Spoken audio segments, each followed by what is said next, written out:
progress. All right, awesome. Well, yeah, as I said, we're just going to go ahead and get started. I am going to start off with a couple of quick announcements about what is going on with us here at the Pathwayz group and let you guys know about some exciting things that are getting ready to happen. So I'm going to share my screen for just a second. As much as I'm not a huge PowerPoint person, this was the best way that I could put together this information for you. So let's see here. So just to let you know, we do have a couple different workshops getting ready to come up. So we have actually partnered with JP Miller. He does a training company up in Wisconsin. And so we have a series of workshops that we are getting ready to do with him. The first one is going to be on data-driven resources, human resources. So it's going to be a full hour-and-a-half workshop on how to collect data in HR, what data we should collect, how to interpret it, how we can make data-driven decisions, really specifically within HR. So JP is an expert more on the data side, on the tech side. He and I work pretty extensively in the agile project management. And so we have partnered together to put together this course and actually a series of courses that will be released over the next few months. So this one is going to be out on March 26th from at 11 o'clock at CST. We are going to be conducting that workshop. So you can sign up for that on Meetup. You can also find that link to this workshop on the Pathwayz group website, or if you go to JP's website, which is jpmiller.com, you can find his the link to this workshop as well. We have a different workshop that's getting ready to come up on the 12th, and that is going to be at 5 p.m. CST on how to communicate jargon effectively. This has come from a lot of requests from people asking, how do I communicate jargon more effectively? And we've done a few different workshops with different companies and different organizations on effectively communicating jargon, but we've had quite a few people come and ask, how can I join a workshop if I'm not a part of a specific company? Maybe you're a department of one, you're a smaller company. Maybe you just want to do this for your own personal development. So that's why I put this in more of a open public workshop on effectively communicating jargon. This one's going to be also an hour and a half. And we're going to go in really in depth on how to identify baseline knowledge within companies or within audiences, how to effectively communicate through different mediums of communication. So through email, through actual presentation, through one-on-one communication, and then also how to craft your message. So it's going to be very action-based on different tools to communicate that jargon more effectively. This is a little bit more catered towards our tech audiences. So a lot of the people in our HR departments are sending their IT and their developers over to this workshop. So that's coming up here in about a week and a half. So that's exciting. And then two more announcements. So this is our HR certification course. We've been working on this for about 8 months. So I am so excited that this is going to be released in the next couple of weeks. We are finishing up putting this together. And so all of these videos are recorded. The thing that I like about this certification course is that it is not just a test. It's not only pre-recorded lessons.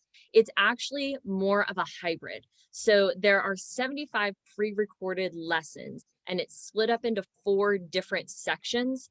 And so it's split up into building your team, valuing, training, and retaining. And at the end of each section, there's going to be a live session for Q&A with a certified HR expert. So we have a team of HR people that will come in, HR professionals that will come in and actually give live lessons with Q&A. And so here you get a little bit of both worlds, where you get to own your own time on, okay, this is where I'm going to get the information. If you want to watch these videos at night, early in the morning, you can have some ownership there. But then there is a commitment every session, or at the end of every block, that we will have an opportunity to speak with a live HR professional, and they're going to go in through the actual application of, okay, we've gone through a lesson of how we can put together our applications or how we can conduct better interviews. Now we're going to actually practice that and talk about the application. And so it's a little bit of both. And then at the end, there is an HR project where we put it all together, and you do get a certification at the end. So that is going to be released in the next 2 weeks. So be on the lookout for that. We will announce that through our email newsletter as well. So, and then speaking of Megan Hightower, she's actually our next guest coming up on April 8th. So we're going to be meeting at 10 o'clock on AM CST on April 8th. She is the VP of HR at Open Book Extracts in Kansas City, and she is going to talk about global HR strategy. So she has worked with companies all over the world and has put together several HR strategies. And then last but not least, all of this information you can find on our monthly newsletter. So if you go to the pathwayzgroup.com, you can click on newsletter, then you can sign up.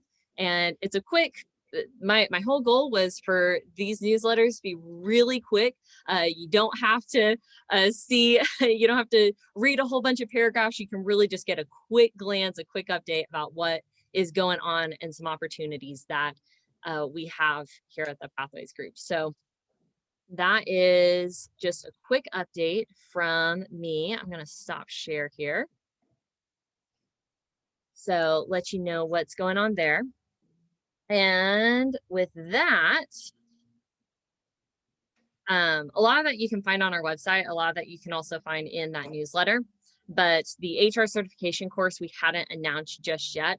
And same with the upcoming meeting with Megan Hightower. So you are the first to know about those events coming up. And with that, I'm going to switch it over really quick. We are going to have a conversation today with Alan Vanderburg, who is subsequently also my dad. So we're going to talk about EQ. To begin, I knew I had his book somewhere. So we're going to talk about emotional intelligence today. Alan Vanderburg, as I said, is also my dad, but he has been working within organizations and organizational development, human resources for several decades, and he's worked in a variety of different industries, really all over the world. And so last year, he actually released his own book called EQ Killed the Radio Star.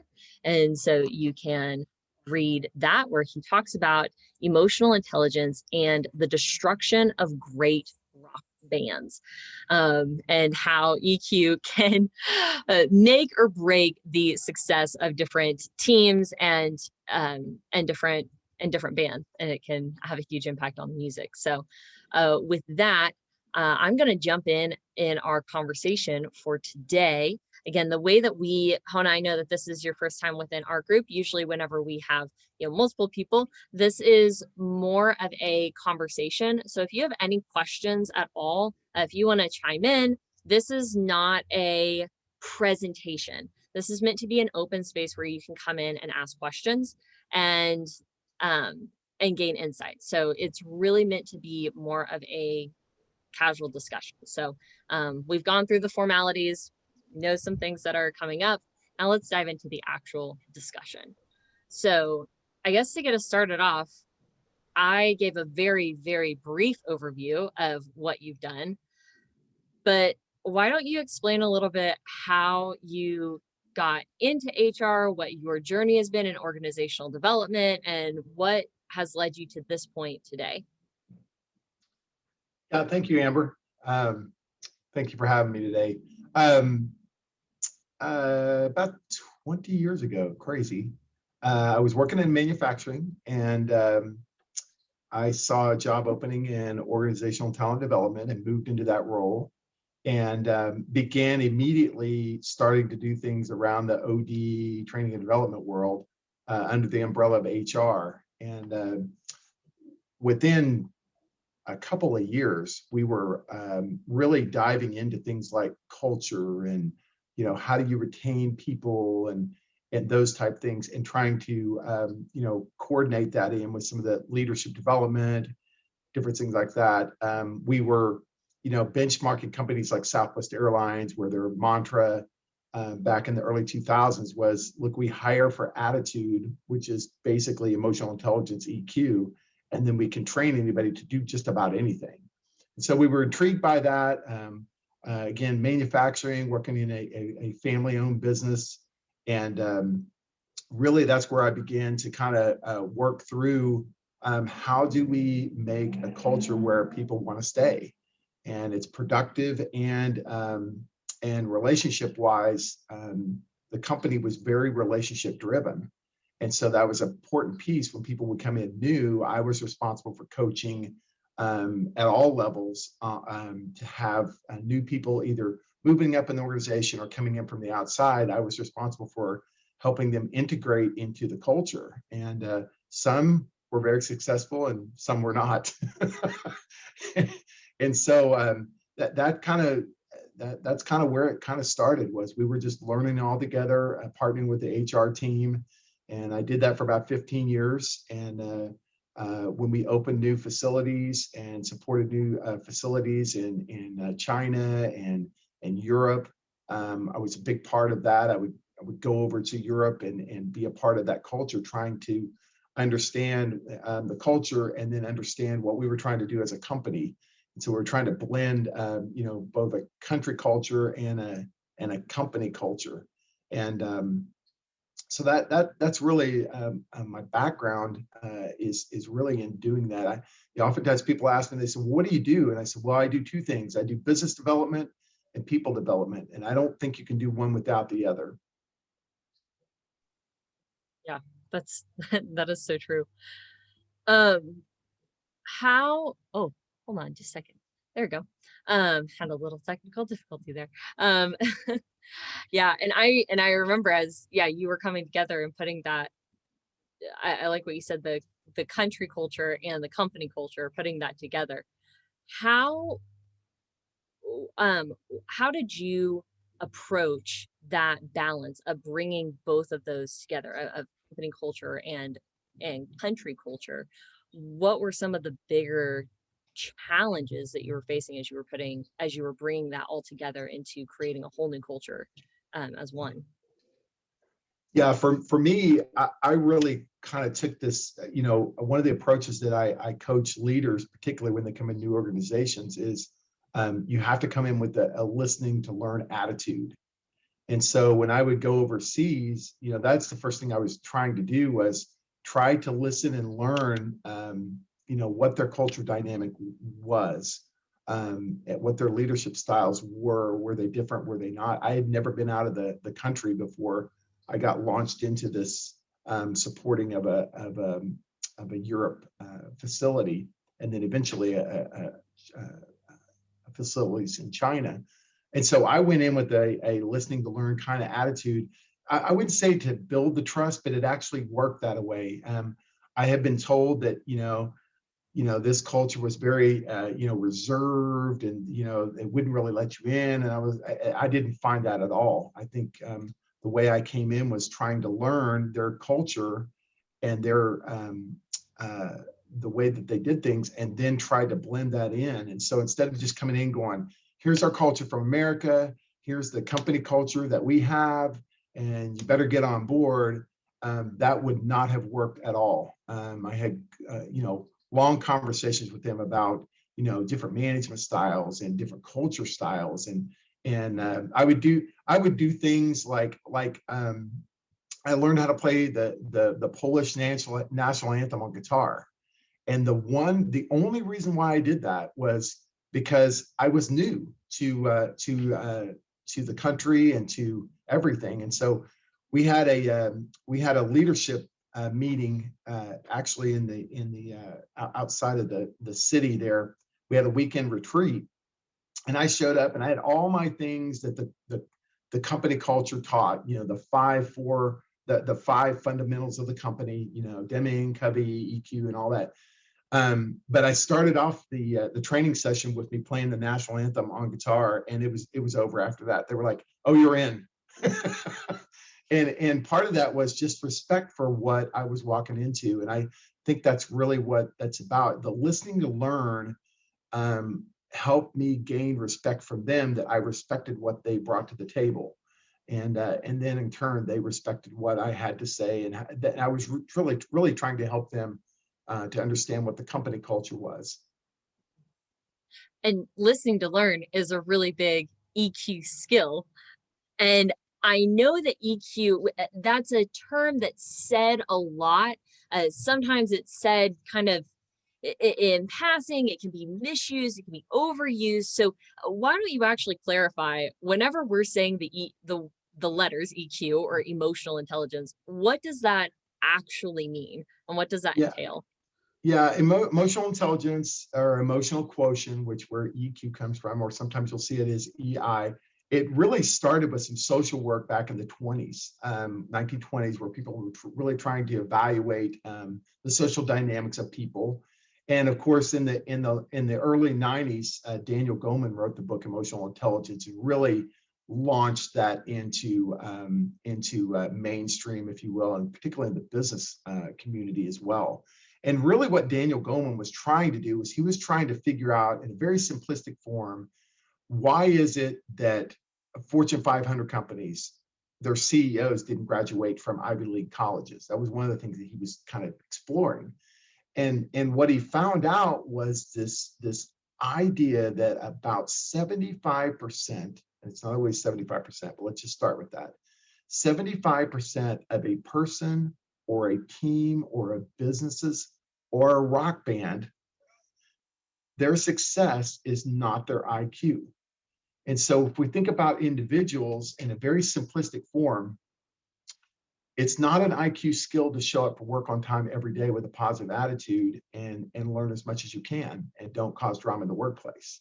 That's not an IQ skill, that's an EQ skill. And so from that perspective, 75% of a person's success is not their IQ. And so with that, that's kind of been the simplistic discussion that I like to have when I present on emotional intelligence and emotional quotient is I know there's a lot of research out there, and that's great. It's good to have that research. We've got the data. For those who like the statistical analysis, that's great. But for most people, including in the business world, when I talk to them, they just want to know, what is EQ and why do I care? And so something about this whole idea of, 75% of a person's success is not their IQ. They go, oh, wow. That's why I should care. Yeah. Yeah. So that's why I should care, because they've seen how really, really smart people are not successful, or not as successful as what they could be. They may be successful for a little while, but they're not reaching their full potential because something like listening to learn, if you think you know it all, then you're a terrible coworker. If we've ever worked around coworkers like that, if somebody who thinks they know it all, it's not, first off, that's not even possible. But they may be really, really smart, but if they're not willing to listen to learn and learn new things, then it kind of stifles the team, it stifles relationships, and it's not bringing their best to them. So is it always 75, 25 EQ to IQ? Well, of course not. Certainly in the medical field, you want to have somebody, if they're going to operate on your elbow, you want them to have the IQ skills. But we know that doctors struggle with EQ because they struggle with the bedside manner. A really good doctor will, if you ask somebody, hey, tell me who a good doctor is, they may tell you, hey, this person does great work on your knee or your elbow, but they're kind of a jerk, when you talk to them. Don't look for sympathy. Yeah, no sympathy, no empathy. But doctors work on this all the time. The lowest I've ever seen it is 60-40, and it's still on the EQ side. It was a nursing study that was done several years ago, and it can be that way. I think certainly in technology, in the IT world, if you don't know how to code, you can be the nicest person in the world, but if you can't help somebody on an IT help desk, then you see there. So oftentimes what EQ is it's balancing your strengths to be the most effective you can be. And that has a huge impact on HR too. We can know how to write really good policy, but whenever someone comes in, we can have really good benefits, but if someone comes in and they are struggling with a death in the family or something like that, then we don't need to just give them the benefits. We need to actually have EQ as well. Right. Yeah. Customer service is all about, I mean, think about a Walmart, a Walmart customer service the day after Christmas, not during COVID, right? I mean, really their main job is to calm people down because their little kid opened up a present that was broken or didn't work, and they're really angry and they want their money back, or they want a replacement. And of course, I mean, that customer service, no matter where it's at, it's first about trying to understand where the customer is and calming them down, which is a total emotional quotient skill. Mhm. So is that a skill?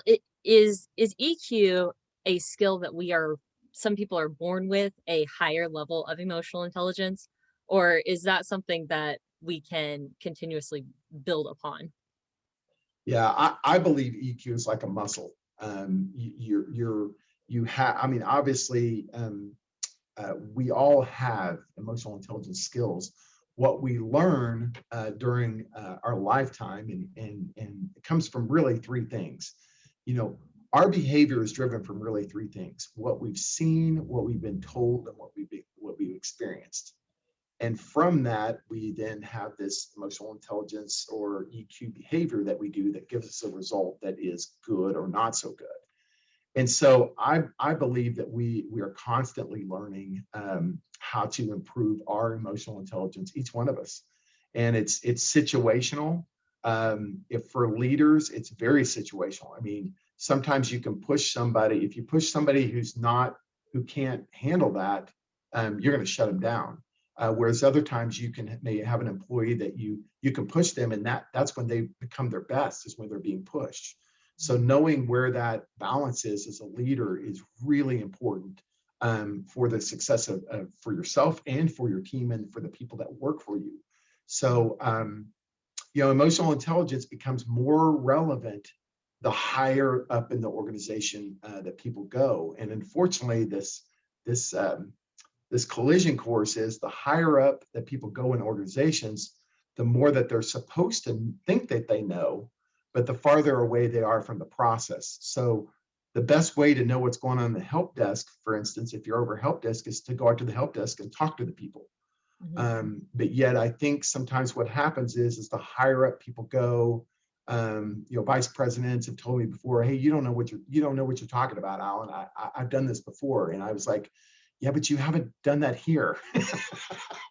And there's certain ways that you want to approach people and you want to be a part of rather than be dominant over. And certainly there's a time to come in and insert the dominant, if you will, that angle. But if you use that every single time, it will not be as effective as what it could be, particularly in certain situations. It's kind of like what we were talking about in the midst of COVID, that socialization is a muscle. And you and I are very social people. And I remember the first, small social gathering we went to, we were like, oh my gosh, did we forget how to talk to people? And yeah, so it's same with emotional intelligence. It's, if you don't consistently practice that, it took us a minute to kind of readjust in using that muscle. So yeah, I think sometimes muscles are more than just the physical muscles that we have. Yeah, and as we come out of COVID, and we will come out of COVID, I mean, it's going to happen. I don't necessarily think that there's going to be, 5 days a week in the office like it was before. I do believe there's some value, certainly in some hybrid model of 2-3 days a week in the office. But I've already seen in myself personally, so I'm not even thinking about anybody else. Myself personally, my interaction skills have definitely been affected over the last year and a half of what's, compared to a year and a half ago before COVID. My social skills have definitely dropped off. I'm not picking up on things as well as what I used to. And I think it's one of the issues that's going to be a part of leadership: understanding, recognizing, addressing, and being aware that people's EQ muscle has not been used for 12 months. And so you're going to say, okay, we're all going to come back in the office. Here we go. And you're like, Leaders, you better watch out, because there's going to be drama. There's going to be, interactions that don't go as well. There's going to be misinterpretations of people and what they're doing. And all of that is around this idea of 75% of a person or team success is not their IQ. I've had several people come and they go, Amber, I forgot how to human, or I don't know how to human very well. And I love how the first time it kind of threw me, and now I've heard that saying enough that it's not uncommon for teams or people to come up and say, I just don't human very well. And so I think it's interesting that that's becoming the verb Strange of word, but humaning. yes. So knowing that, and knowing that, yeah, even within you and I, of it becoming more uh, a different environment of utilizing our EQ skills, what are some practical things that we can do to improve our EQ today?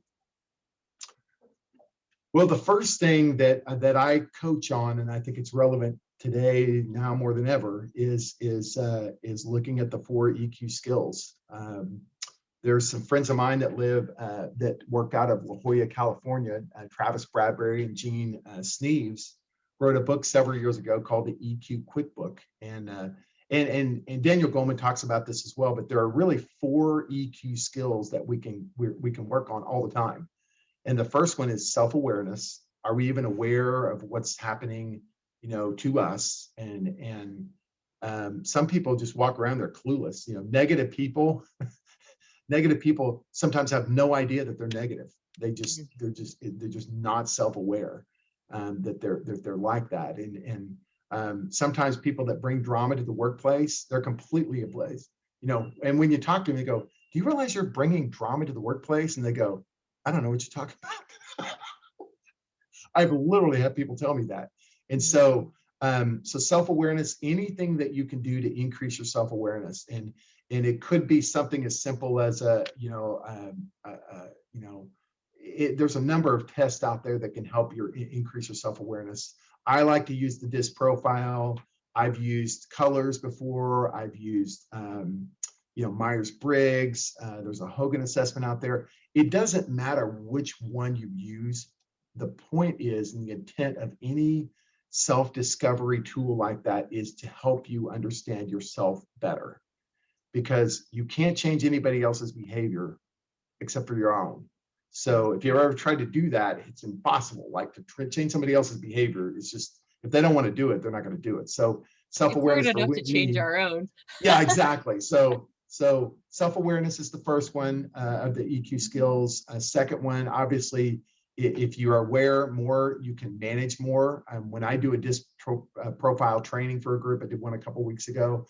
I tell them, I said, look, you're naturally going to increase your self-awareness by doing any of these tools, because you're going to be more aware. And so you begin to start managing yourself differently. And so those are the first 2, self-awareness and self-management. Focus on you. And then we start looking external. So things like social awareness, again, those clues, because we haven't been around people. Social awareness has taken a hit in the last year, and it will take a while for that muscle to come back.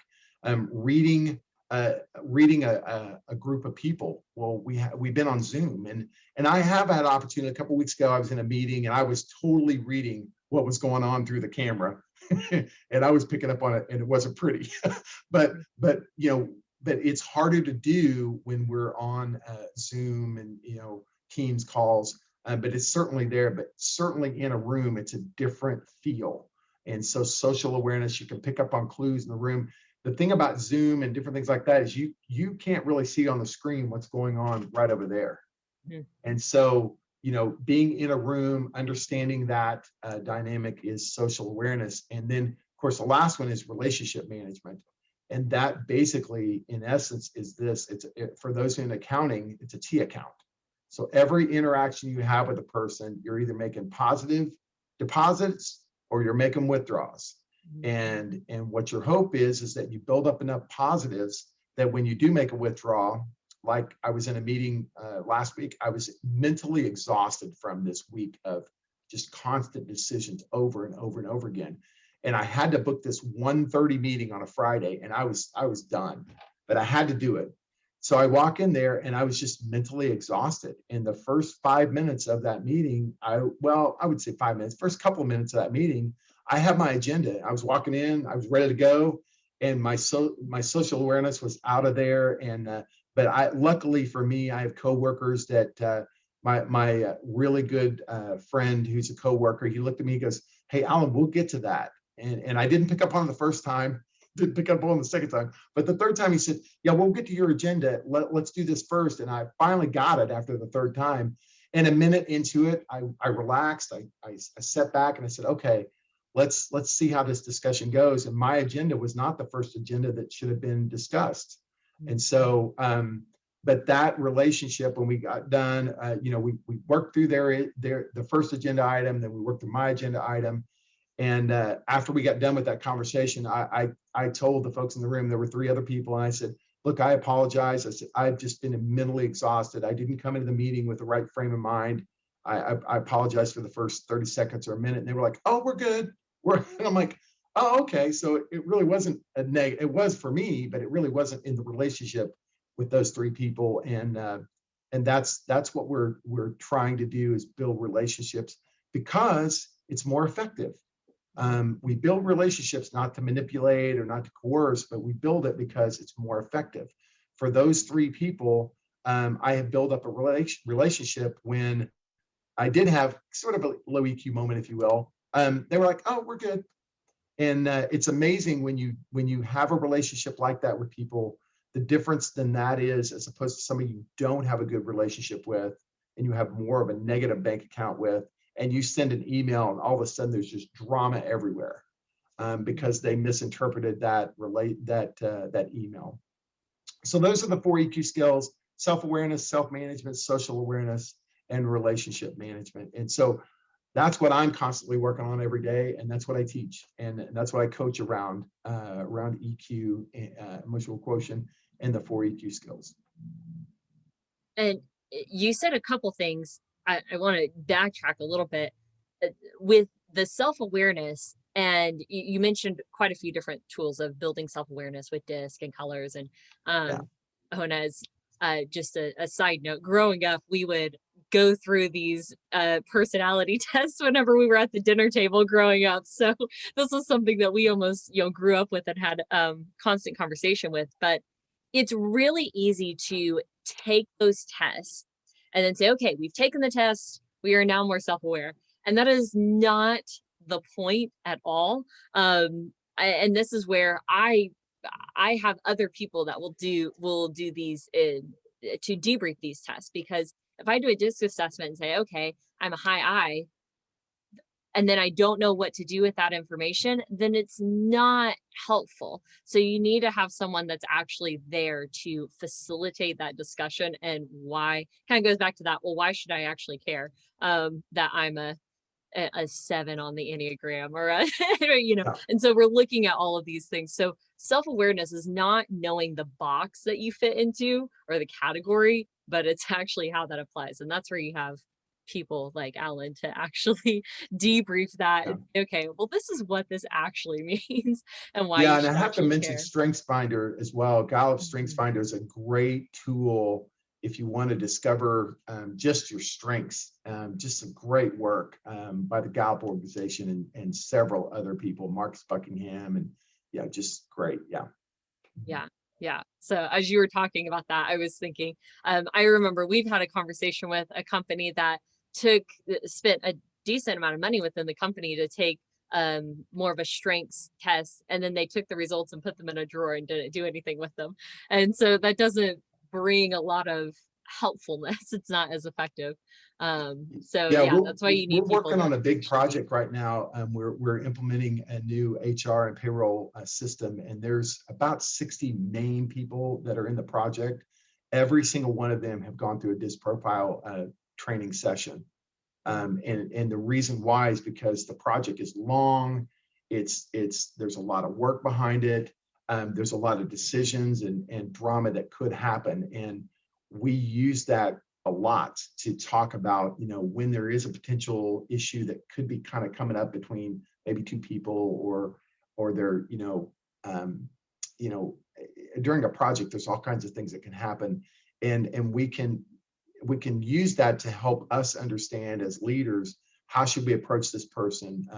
If it's somebody who doesn't like change, typically we get them involved very, very early in the project, so they can help, create the new box, if you will. So we actually have been using that over the last couple of years in this project that we're doing. And everything that you just mentioned, that's, I mean, that's very HR focused too, right? So, I mean, Yes. HR leads a lot of those projects. So this is, very, very applicable to this specific profession as well. Even though, yeah, you might not have the official HR title, it's more on the product and Yeah, process HR has a side. really odd, Yeah. a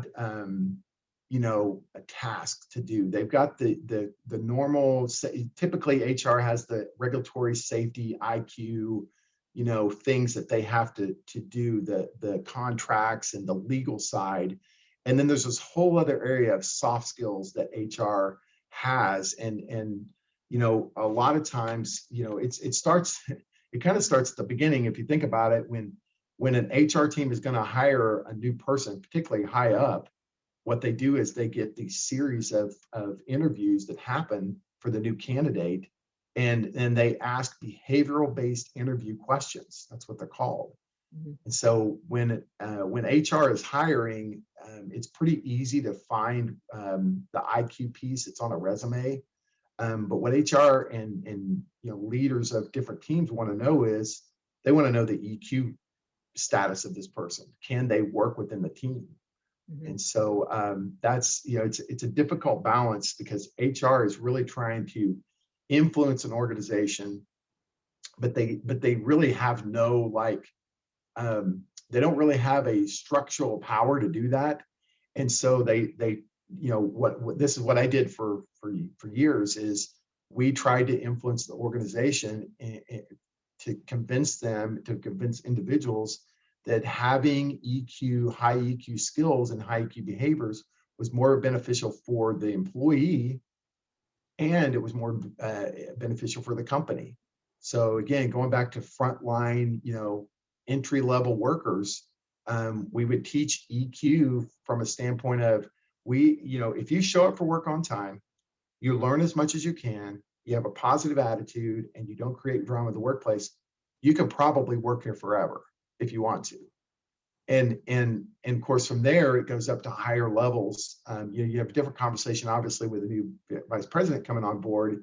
I would say, look, you have to do more than just show up. yeah, listen to learn for like 3 months before you come in and start blowing stuff up, and see if you can build relationships, because we know you're going to blow some stuff up, and blow processes up. And so what I would do is really concentrate on trying to get higher level leaders that would come in and listen to learn first, and then knowing that they're going to change stuff. But if they do it in the first 2 weeks, it's probably not going to go as well as if they would just wait a little bit. I mean, I'm not saying years, but just come in and build relationships, listen to learn a little bit, and then that way you can start asking people, so I was thinking about doing this, what do you think? And we've all run into those people that say, my old job I did this, and my old job we did it like this, and you're like, well, why don't you go back there?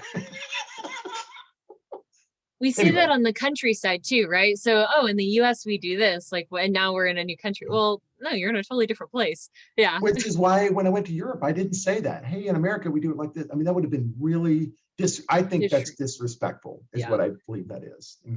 Exactly. And because I'm going to grab a book. I think another thing, Amber, is I think HR spends a lot of time, energy trying to help people with their EQ skills. If you think about coaching or performance improvement plans, all of this stuff is draining for an HR department. I worked under the header as the OD EQ manager. That was my title. It was draining. It was draining for our HR team to work through these EQ issues that people would have. And you want people to be successful, but ultimately it's up to them. I've always said I've never personally fired a person. I've had a lot of people that work for me that did get fired, but their choices of behavior resulted in them leaving the company.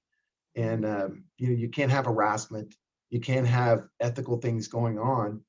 It's their choice, and so. But HR does spend a lot of time coaching and developing, and sometimes it's I've had this conversation with lots of HR professionals before about where they spend their time. Is it with their top talent, making them even better, or is it with the problem individuals that, and there's just a lot of time spent on that, and it is an EQ behavior that HR is coaching people on, not an IQ issue typically. I mean, sometimes it is like, well, you need to learn how to do this. Okay, I get that part, but most time it's attitude. Yes.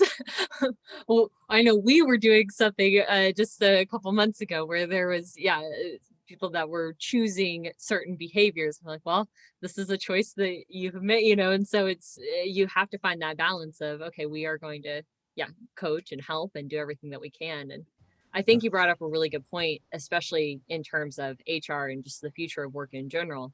I know there's been a lot of conversation about automation, about technology, and how that is having a massive impact in all of work, but in HR even specifically, in, okay, there's certain aspects of the job that aren't really an aspect of our job anymore. So does that mean, what does that mean for the future of HR? And it is of my belief that it means that we actually have more time and energy and focus to spend on things that we probably should have been focusing on anyways, which is things like what you're talking about, which is EQ, which is coaching, which is talent development. All of those things can't be done through an automated process, right? So it's actually freeing up our time and our energy to focus on what we probably should have been focusing on anyways. Yeah, as an HR team, if you can say to yourself, we've done everything we can do to help this person be successful, and they are successful, that's great. And if they choose not to be, that's their choice. And so I don't want to be just negative on that. There are people that that I've coached, that HR coaches, and they actually, you can have that honest conversation with them, and they go, oh yeah, well, I can change that, let me start working on that. And they do, and they rise up through the ranks, they promote from within. I mean, it's just so, it's just a great feeling to work in HR and see the when people get promoted internally that you have coached. It's such a gratifying feeling, because that you are part of that, but you don't own that. And I think that's one thing that HR teams have to really get their hands around, is what do you really own? And ultimately it's that person's responsibility, and you can give them the tools, and if they pick it up, it's just such a great feeling to see that that you've been a part of that. And it's also very frustrating when they choose not to do that and then they leave. But That's their choice. I can't own that. I own the tools. I own the opportunities, and to give them. And if they want to be successful, I would say I've had much more experiences with positive than negative, but I would say the negative ones drain you way more. So this brings me to a really good, I guess I want to be cognizant of our time, but one of the final questions, which is, what do we do if we are working with team members that have a low EQ?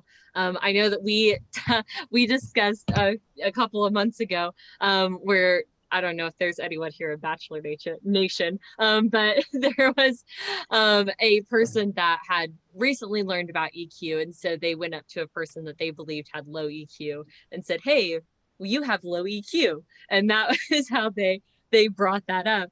I think it's safe to say that's probably not the way that we should bring up someone that we believe has low EQ, telling them, hey, you have low EQ, read a book. So how should we, what is a way that we can effectively work with, it could be coworkers, or being in HR, going into another team or department that has low EQ? How do we actually address those challenges?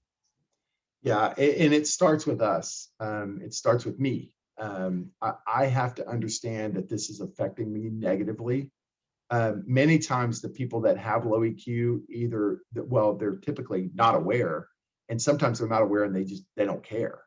And so knowing that how it's affecting me is not the same way it's affecting them is an interesting discovery that's not easy to do. I'm saying this because I've had personal experience where I had a person that was displaying low EQ behavior for me, and he was way higher up in the organization than I was, and I let it affect me in a negative way. And guess what? It hurt me. It didn't hurt them. Mm-hmm. And so I think that's one of the things that I would say first and foremost is to say that you own your behavior, you own your self-talk, and you can change that. And so I've worked with some really difficult people, but I first have to make sure it doesn't affect me in a negative way, because that's mine. That's what I can control, and I can't control them. And know that I think that would be the first step, I would say. And it may be that they're around for a while. Step. Yeah. It may be around for a while. I would tell leaders, I said, well, look, I can give you the 2-year plan, or I can give you the 20-year plan. Which one do you want? And that it was kind of a joke, but it kind of was true. Some people are very difficult to work with, and sometimes they'll be around for a little while, but eventually low EQ behavior does result in negative consequences. Mm-hmm. And I've seen that over and over again. Some people call that karma, call it whatever you want. But I'm just saying consistent behavior over time, good, high EQ consistent behavior over time will produce better results than low EQ behavior consistently over time. Yes. Hona, I saw that you unmuted yourself. Yeah, I like to go through the whole conversation, and I think some of the things that you all shared is very, very pertinent. And I agree, you can't teach EQ. And where I've always run into issues is that there will be, an organization will say, we want to have an EQ culture, yet it really doesn't exist for certain parts of the organization. They may say that from a standpoint of, we want a particular let's say a group of employees, but maybe that doesn't always apply to the C-suite. And sometimes, I've seen some different rules for the C-suite than there is for the rest of the organization. And that's a real rub, because if you're not walking the talk, then, where is the impetus for anyone else to do it? And I've run into that before when I've done some coaching and development. And I remember one time it's just like, it's not going to work because you're not setting the example, and they had no intention of setting the example. So, that was a consulting project that was ended. I ended up saying, I just can't do it because you're not there to support it. So, that as Alan was talking, that was one thing that struck me. I also agree, to hire for EQ, there's a lot of times you can teach the skills. But I really need that emotional intelligence to be there. And if it is, it's something that, people will come in. You have to have it when you come into the organization. And unfortunately, there's just some people who don't have it. And that whole complex discussion about being able to interview for those skills and the different types of instruments, very, very important. I've done Myers-Briggs, I've done Strengthsfinders, I've done the DISC, and you get out of it what you put into it, and you have to practice that and really be a part of it.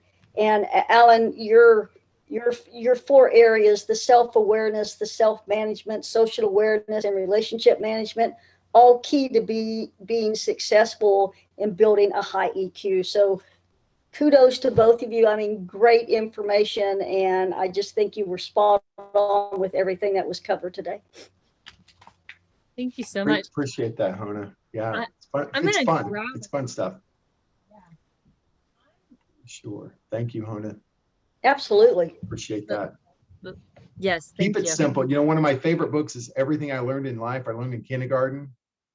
And so, you know, when you're talking EQ, people want to have something they can walk away with that's, oh, okay, well, that's, I've had people come up to me and they go, well, Alan, shouldn't people know, shouldn't they have learned this in like from their parents or when they, you know, in high school or somewhere? And I go, yeah, they should have. And unfortunately they didn't. And now they're your coworker. Or forgot. So, Yeah. so now what do we do? Yeah. And so, So now what do we do? Yeah. it's fun.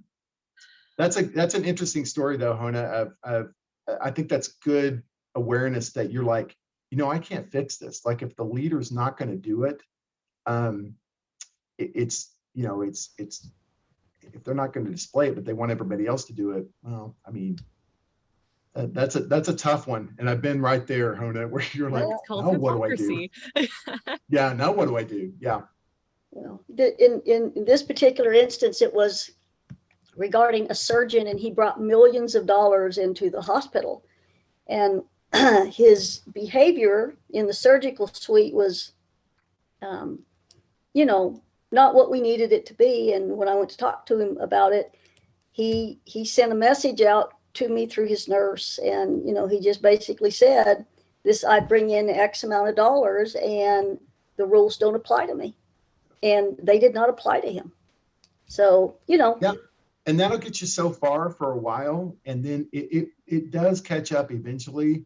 But I know exactly what you're saying. It's one of the things, and one of the clips I sometimes use is, you know, the Big Bang Theory. Because, you know, he is the smartest Sheldon Cooper is the smartest person in the room, and he's not because he thinks he is. And so, you know, I would agree with you. I think the reason why low EQ leaders are kept in place is because they bring in the dollars. They you know, they make an impact to the organization. And at some point in time, though, the bridges that they burned and the negative relationship management on the T account will get them eventually. And everybody knows it. Matter of fact, when they leave, we have a big party. They're going, oh man, because it's draining to work for a leader like that has low EQ skills. Really draining. With the hospitalist, it usually results in not being able to hire nurses. Yes, exactly. Yeah, you can't get anybody to work with that surgeon. No one How's wants that, to Hona? work with you. Yeah. I wonder what the turnover was on that. So I will say this: I went to Vegas several years ago and spoke at a finance conference, EQ on finance, and I opened up and I said, because I knew I needed to like have something right away, and I said, okay, I know you're here. We're going to talk about emotional intelligence, emotional quotient, but let me just ask this question: when's the last time you've hired? You know, you spent a lot of dollars recruiting a pretty high executive, and he or she came in, and within 3 months, you knew that you had made a hiring mistake. How much did that cost your company to get rid of them? Buy them off? You know, maybe you gave them a, you know, a travel or a moving, you know, deal as part of the package. I mean, and I had people they came up to me later, they go, Alan, we just spent $1 million trying to get rid of this person that we should have never brought in the first place. So it does come back. And you can't get anybody to work with them. So I would be interested what the turnover is for that, for the nurses around that really highly qualified doctor. Mm-hmm. Yeah. Well, I want to be respectful of our time. If you saw me kind of running around, it's because, well, this is my library. And as we were talking, I was thinking, oh yeah, we actually referenced that book. Oh yeah. And so that's why I was grabbing is some of these books that we were referencing. Some of the books we referenced are inside my house, so I didn't grab those. But Alan, my dad, referenced Strengthsfinder. So this is by Gallup. This is Clifton Strengths. Again, this is a great book. You want to make sure you have someone that knows how to facilitate a debrief on that. We also referenced with relationship building. I think that you were subtly mentioning how full is your bucket. Is my right?